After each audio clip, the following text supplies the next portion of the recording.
শরীফ দিয়ে তাবিজ লেখে, সেই তাবিজের আবার কায়দা আছে।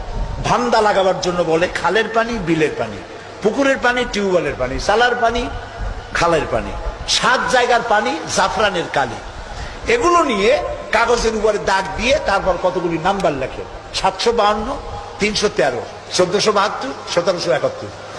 হাবিজ জাবি, আপনারা দেখেন খুলে, আমি যা বললাম উল্টো একটাও বলছি নাকি? এগুলো লিখা তারপরে লেখে ইয়া জিব্রাইল, ইয়া মিকাইল, ইয়া ইসরাফিল, ইয়া আরেকটা কিছু। আমি একজনের গলায় দেখলাম এত বড় তাবিজ, বললাম ভাই এত বড় তাবিজ এর মধ্যে কি? কয় যে সর্বনাশ, এ বলাই যাবে না। বললাম কেন? কয় যে আমার ক্ষতি হবে। কিচ্ছু হবে না ভাই, খোলো তো একটু দেখি। তারপরে তাবিজটা খুললাম, মোমটম ছাড়াইয়া তাবিজ দেখলাম যে ওইভাবে দাগ দাগ দেওয়া, আর চতুর্দিকে লেখা ইয়া বধু হো, ইয়া বধু হো। তা আমি বললাম ভাই এই তাবিজ দেখছে কে? বললো মসজিদের ইমাম সাহেব। ডাকে। ইমাম সাহেব আসলাম, বলল ভাই ইমাম সাহেব এই তাবিজ আপনি লিখছেন? কয় হ্যাঁ। তা আমি বললাম ভাই বধু হু কি? কয় হুজুর আমি নিজেও বুঝি না বধু হু কি।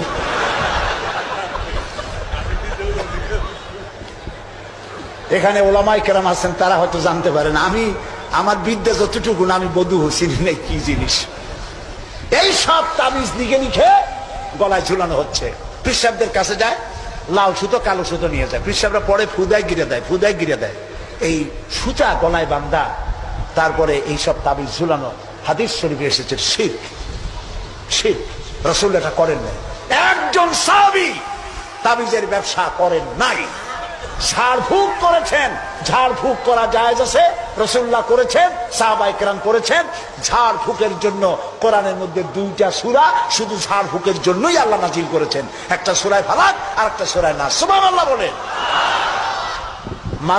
মানুষের ক্ষতি করতে পারে, জাদু টোনা করতে পারে, সেজন্য রাসূলুল্লাহ বলেছেন, লক্ষ্য করেন হাদিস, সূরা ফালাক সূরা নাস 3 বার পড়বে ফজরের পরে, 3 বার পড়বে রাতে শোয়ার সময়। পড়িয়া হাতের মধ্যে ফু দিয়া এই হাত দুটো মাথা থেকে শুরু করে শরীরের মধ্যে ডলে দিবে। রাসূলুল্লাহ নিজে এটা করতেন। আল্লাহ রাসূল বলেছেন এই আমল যে করবে, দুষ্ট জিন, দুষ্ট শয়তান, দুষ্ট মানুষের অনিষ্টতা থেকে আল্লাহ তাকে হেফাজত করবেন।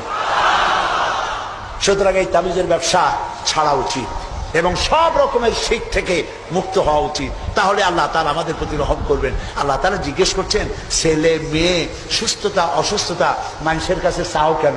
আলাইসাল্লাহু বিকাফিন আবদাহ। আবার শোনেন, কে বলতেছেন কথা? আলাইসাল্লাহু বিকাফিন আবদাহ। আমি আল্লাহ, আমি কি আমার বান্দার জন্য যথেষ্ট নই? আপনারা বলেন অবশ্যই যথেষ্ট।